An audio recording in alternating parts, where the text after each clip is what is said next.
మీ అందరిలో ఉన్న పరమాత్మకు భక్తిభావంతో నమస్కారం, నమస్కారం, నమస్కారం.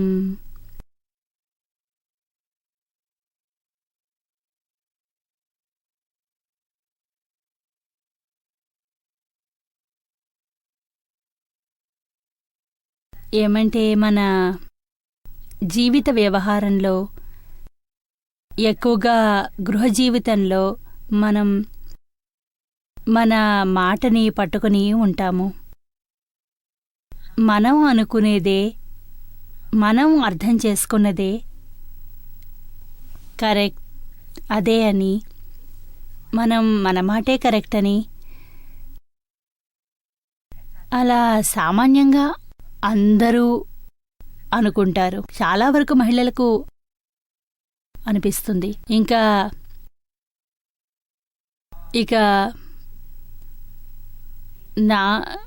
నా మాటే నిజం, నేను చెప్పిందే నిజం, అలాగే అనుకుంటూ ఉంటారు. దీనికంటే ముందుకు వెడితే నేను అనుకున్నదే అందరూ ఒప్పుకుని తీరాలి, భర్త కూడా వినాలి, పిల్లలు వినాలి.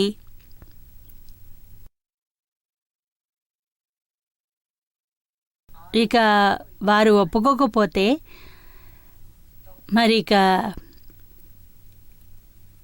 ఆ పంతం ఎంతకాలం జరుగుతుందంటే చాలా పెద్ద గొడవ అవుతుంది. చివరికి ఒకరి ముఖం ఒకరు చూసుకోలేరు కూడాను. గొడవలు పెరుగుతాయి. చాలా గట్టిగా అరుచుకోవడం, ఇల్లంతా గొడవలతో పెరిగిపోతూ ఉంటుంది. ఇక మీ మాటని నిజం చేయడానికి నిజానికి వెతికితే ఈ మాటలన్నింటిలో ఎవరో ఒకరు నిజం చెప్తారు. మనం నమ్మిన నిజం, మన లా బుక్ నిజం, అందరూ స్వీకరించిన నిజం కాదు, నిజమైన నిజం.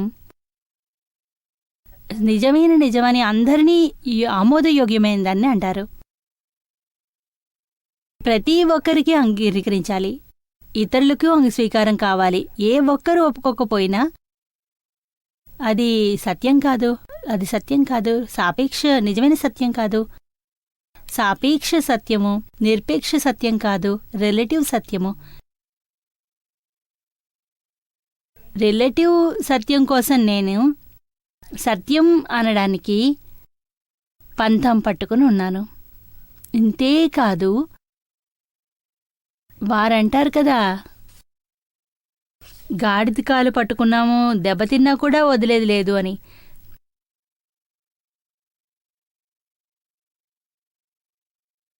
ఇంత దెబ్బతిన్నా, ఇన్ని గొడవలు వస్తున్నా కానీ అదే అహంకారంతో ఓ రకమైనది వస్తుంది. నా మాటే నిజము, నేను చెప్పేదే, నేను నమ్మేదే నిజమని. అందరికీ కనిపిస్తూనే ఉంటుంది ఇది నిజం కాదు అని. ఎదుటివారు నేర్పిస్తున్నా కూడా, అరే మేము మా ప్రతి ఒక్కరిపై సామ్రాజ్యం నడుస్తుందా, మనం సామ్రాట్ కాదు, సామ్రాట్ని కాదు, అందరిపైన హక్కు చూపించడానికి ఇంట్లో మనకి అనిపిస్తుంది మనదే సామ్రాజ్యం అంతా అని, మన ప్రకారంగానే అంతా నడుస్తోంది అని. అక్కడికి వెళ్ళి చూద్దాం అనుకుంటే మనం చెప్పినట్టుగా నమ్మి తీరాలి. అలాగే చేసి ఎదుటివారు కూడా మనపైకి అంతలా ఎగురుతారు. వాళ్ళంటారు, మీరంతా సేరైతే మేము సవాసేరు, మీరు సవాసేరైతే మేము రెట్టింపు. ఇలా నడుస్తూనే ఉంటుంది. ఇలాగే దీనికి అంతం ఉండదు. మొత్తం జీవితం అయిపోతుంది.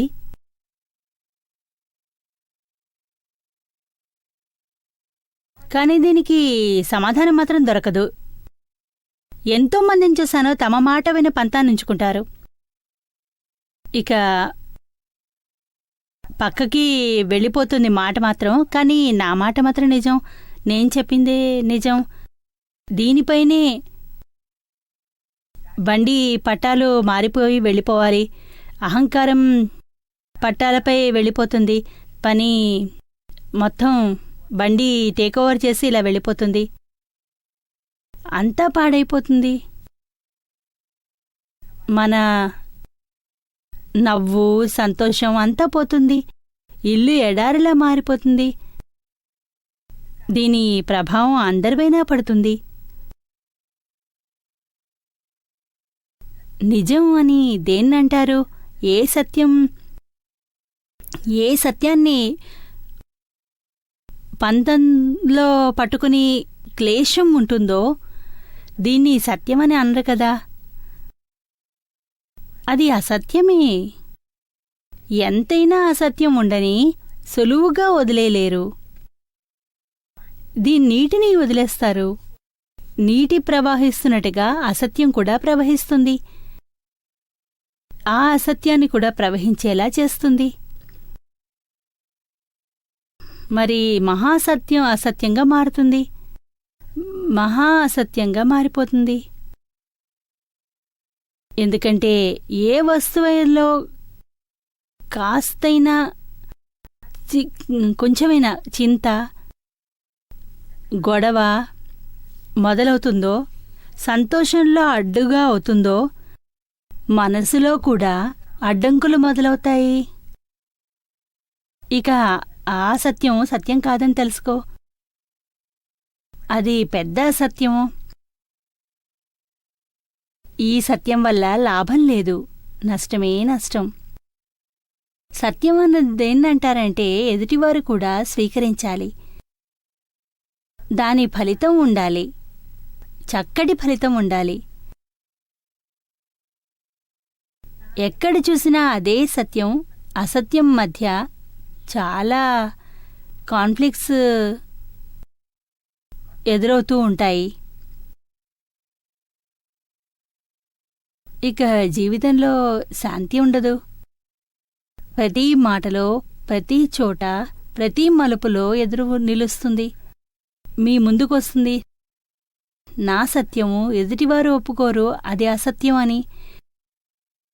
రెండింట్లో ఏ ఒక్కటి సత్యం కాదు. ప్రతి ఒక్కరూ తమ లా బుక్లో నమ్మే సత్యము. బుక్లో రాసున్నది మీ సొంతలా. దాన్ని వారికి నచ్చినట్టుగా అనిపించిందే అదే సత్యం. ఉదయం 6 గంటలకు లేవాలి అన్నది ఈనాటి సత్యము. నా ఇంటి అందరూ లేచి తీరాలి. ఇది నా లా బుక్, స్వయంగా ఏర్పరచుకున్న లా బుక్. కానీ ఇది మీలా 6 గంటలకు లేచిపోతారు అంటే ఎలాగా? ఎలా కుదురుతుంది?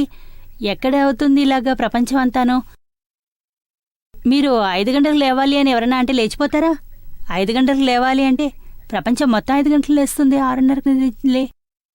ఎవరైనా 5:30కి లేచిపో అంటే సరే, 6:30కి పర్వాలేదు. ఆయన్ని గౌరవించచ్చు, మనం స్వీకరించచ్చు. సూర్యనారాయణుడు కూడా 6:30కే వచ్చేస్తాడు. ఆయన్ని గౌరవిద్దాం, మనం ఆయన్ని ఆదరిద్దాము, వినయంగా ఉందాం. వచ్చే ముందు లేచిపోని. ఎన్ని రకరకాలు. ప్రతి లాబుకు ప్రతి వారి ఆలోచన వేరువేరు. నాకు ఇది సరిగ్గానే ఉంది, ఇతరులపై ఎందుకు చూపుతున్నాను? ఇతరులపై చూపే అధికారం నాకు లేదు. నేను అనుకుంటే ఇలాగే ప్రతి ఒక్కరూ చేసి తీరాలి అన్న అధికారం లేదు. ఎవరిపైనా నాకు అధికారం లేదు. ఎవరు అంగీకరిస్తారో చాలా సంతోషించాల్సిన విషయము. ఇక స్వీకారం కాకుంటే కూడా సంతోషించాల్సిన విషయమే. సంతోషించాల్సింది ఏమీ లేదు. పూజ్య నిరుమ నమస్కారం. నమస్కారంలో అహంకారం సమర్పణ ఉంది. నమస్కారంలో సంస్కారం ఉంది. నమస్కారము హృదయం నుండి వస్తే పరమాత్మ పరిచయం లభిస్తుంది. నా పేరు నిర్మలా వ్యాస్. నేను వ్యాస్ పరివారం నుండి వచ్చా. నిజానికి నేను గుజరాతీని. నేను తెలుగు మీడియంలో చదివాను. నాకు చిన్నప్పటి నుండి ప్రపంచం పట్ల నాకు విస్మృతి, సంస్కృతి, ఆధ్యాత్మికత పట్ల సంస్కృతి ఉంది. నేను చిన్నప్పటి నుండి ఆత్మని అన్వేషిస్తున్నాను, వస్తూనే ఉన్నా.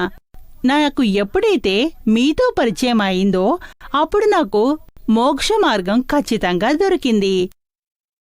నా సమస్య ఏమిటంటే నా పార్ట్నర్ నాతో అంటారు, నువ్వు నా లెవెల్ దానివి కాదు, నువ్వు నన్ను ఎప్పుడు అర్థం చేసుకోలేవు. నేనంటాను, కానీ నేను మనసులో అనుకుంటాను, ఎందుకంటే సంసారంలో వ్యవహారాల్లో నేను సహజంగా ఉండను.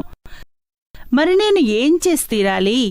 నేను అజ్ఞానిని, అభూతాన్ని స్వీకరిస్తున్నాను. నేను అజ్ఞానిని అని, అభూతిని అని నాకు సూక్ష్మబుద్ధి భావనే లేదు. నేనిప్పుడు ఏం చెయ్యాలి? భర్తకి చెప్పడమే. సంసార వ్యవహారాల్లో మీరు ఎలా చెప్తే అలాగే. పార్ట్నర్ అంటే భర్తే కదా, భర్త చెప్పిందే. నాకు సద్బుద్ధి లేదు. మీకు ఉంటే ఎలా చెప్తే అలాగే చేస్తాను. ఏ మాటకు మీరు సంతోషంగా ఉంటే ఆ ప్రకారంగానే ఉండు. సంసారం గడిపించాలి కదా. ఇది ఆట, గేమ్. షేక్స్పియర్ అన్నాడు, వరల్డ్ ఈజ్ డ్రామా అని. ఇదే డ్రామా స్టేజు. దీనిపై మీరు మీ రోల్ని పూర్తి చేయండి. ఎంత వీలైతే ఎంత మనసులో ఉంచుకోండి, నా వల్ల అతనికి దుఃఖం కాకూడదు అని. ఇంకా ఆయనకి చెప్పండి, నాతో తప్పైతే చెప్పు, నాకు బాధగా ఉండదు అని. మీరెలా అంటే అలాగే నేను ఉండడానికి సిద్ధం. ఎన్నో కాన్ఫ్లిక్ట్స్ పూర్తయిపోతాయి దీనివల్ల. అలాగే నేను ఎన్నో చెప్తాను, కాంప్రమైజ్ చేసుకుంటూ ఉంటాను, అడ్జస్ట్మెంట్ చేస్తాను. కానీ ఆయనకి ఈ విధంగా అనిపించదు. ఆయనలో సాంసారిక బుద్ధి ఉంది, ఆధ్యాత్మిక జ్ఞానం ఉంది. కానీ ఆయన థియరిటికల్గా నేనంటాను, సంసారం వ్యవహారం రెండూ కలిసి ఉండాలి. సంసార వ్యవహారం వ్యవహారం కానీ ఆయనకి నాలో ఆ భావమే కనిపిస్తుంది అంటారు. మీరు ఆయన పట్ల అభావం ఉంచుకోకండి. మీరు మీ పట్ల ప్రేమగా అలాగే ఉండండి. దానివల్ల తేడా రానివ్వద్దు. ఇక ఒకరితో ఒకరు మనసు విప్పి మాట్లాడుకోండి, ఓపెన్గా ఉండండి. కమ్యూనికేషన్ గ్యాప్ అనేది చాలా పెద్ద ప్రాబ్లము. ఎంత మీరు కమ్యూనికేట్ చేస్తారో అంత మీ ప్రాబ్లము వాళ్ళు తెలుసుకుంటారు, వారి ప్రాబ్లం మీరు తెలుసుకోగలరు. ఇక అందులో నుండే బయటపడేందుకు మార్గం దొరుకుతుంది. అందుకే నేను ఆధ్యాత్మికంలో ఎంతో ముందుకు వెళ్ళిపోయానంటే వెనక్కి సంసారంలో ఆ సంసారిక విషయాల్లో రావడమే నాకు ఇష్టం ఉండట్లేదు. అంటే చేస్తాను అంటే డ్రామాటిక్గా, కానీ ఆయనకి తెలిసిపోతుంది ఆధ్యాత్మికత అంటే అర్థం వేరని. మీకు అలా ఉండకూడదు. ఆధ్యాత్మిక అంటే అర్థం వేరు. మీరు తెలుసుకున్నది బైరాగి మాట కాదు.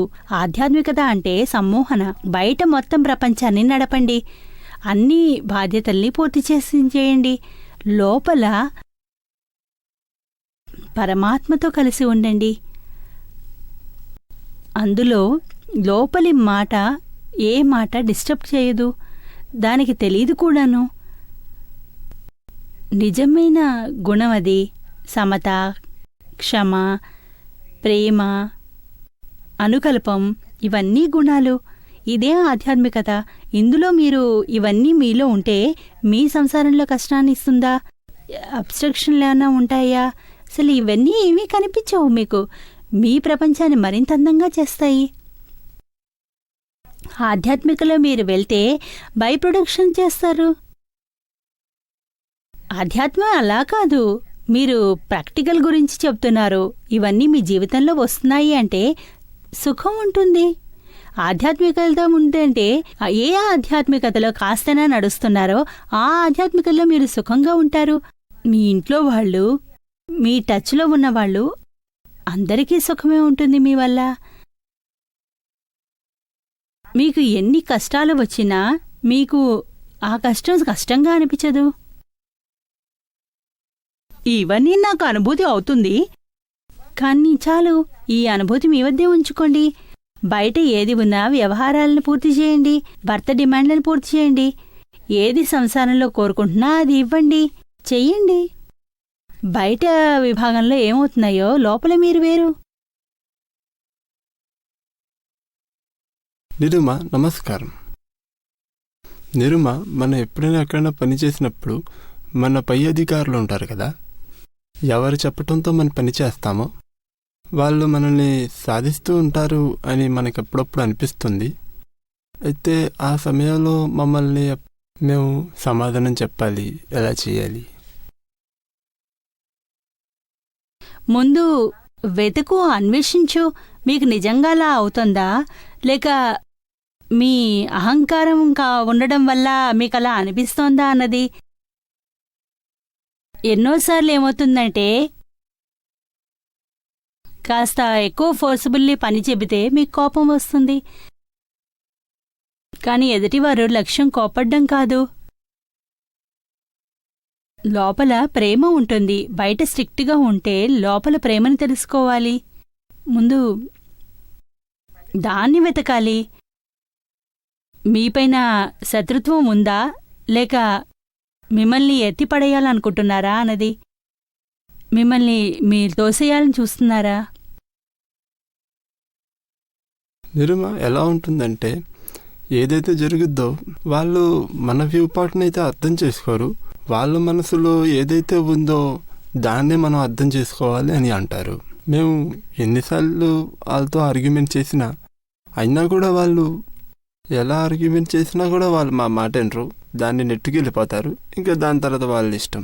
ఇంకా దాంట్లో మాకు ఎలాంటి పరిణామాలు దొరకవు. ఇంకా చేయాల్సింది మేమే అయినప్పుడు ఏం చేయాలి మేము? ఇంకా రెండు తరపుల నుంచి మేము మాట్లాడుతూ ఉంటాం. ఇంకా పని జరిగినప్పుడు అది కూడా సఫోకేషన్ లాగే ఉంటుంది మాకు. ఇప్పుడు ఇది చెయ్యాలి, ఏదైతే అది కూడా చెయ్యాలి, ఇంకా ఆయన చెప్పినట్టు చెయ్యాలి. అది కూడా మాకు ప్రాబ్లం, ఎందుకంటే మేము చేయలేము. ఇంకా అది కష్టంగా ఉంటుంది చేయటానికి మాకు. ఇంకా ఆఖరికి ఆ పని పూర్తి అవ్వదు. అయితే అది కూడా ఒక ప్రాబ్లమే.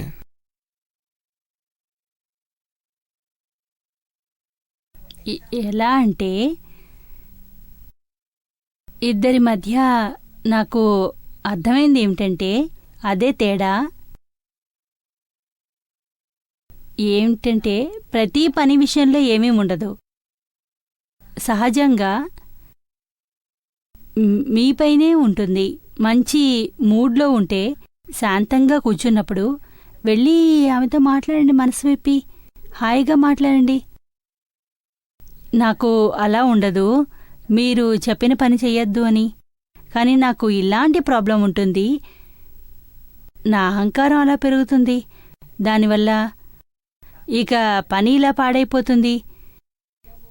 వేడివేడిగా ఉన్నప్పుడే మీరు ఏం చెప్పినా కూడా దానికి ఎలాంటి విషయాన్ని ఎదుటివారు కూడా వినరు. కానీ తర్వాత ఎప్పుడైనా మంచి టైం చూసి ఓపెన్గా ఉండండి. ఎవరితో పనిచేయాలో రోజు తిండి పెట్టేవాడు కూర్చున్నాడు అక్కడ మనం గట్టిగా మనసు ఉంచుకుని పనిచేయాలి. దీనికి అర్థమేముంది? బయటికి రా ఇందులోంచి. ఇంకా ఇది ఎలా మాట్లాడతామంటే దాని తర్వాత ఆయన అంటారు, మీరు చెప్పింది కరెక్టేనని, ఇంకా ఇప్పుడు ఇలాగే చేస్తాం, ఈసారి బాగా దృష్టి పెడతాం. ఇంకా కానీ మళ్ళీ పని అయితే ఎప్పుడైతే వస్తుందో ఆ టైంలో కూడా ప్రాక్టికలీ మేమే చెయ్యాలి. మాకు తెలుసు ఈ పనిని ఇలాగే చెయ్యాలి అని. ఇంకా ఆయన ఒప్పుకోరు. ఇంకా ఆ టైంలో అలాగే చేయాల్సి వస్తుంది, రిజల్ట్ దొరకదు. ఇంకా తర్వాత అంటారు ఈసారి మీరు చెప్పినట్టే చేద్దామని. ఆయనే స్వయంగా తప్పు ఒప్పుకుంటారు, నేను తప్పు చేశానని. ఇలా కూడా అంటారు తర్వాత. మరి మీ బాస్ చాలా మంచివారు కదా, తన తప్పును ఒప్పుకున్నారు. ప్రాణం పోయినా సరే తమ తప్పును ఒప్పుకోరు ఎవరును. అస్తమానం అదే జరుగుతూ ఉంటుంది. మళ్ళీ మళ్ళీ అలాగే చెయ్యి, ఏం చేస్తాం? దానికి చికిత్స లేదు. మీరు ప్రాక్టికల్ ఫీల్డ్లో ఉన్నారు, వారు కుర్చీలో కూర్చున్నారు.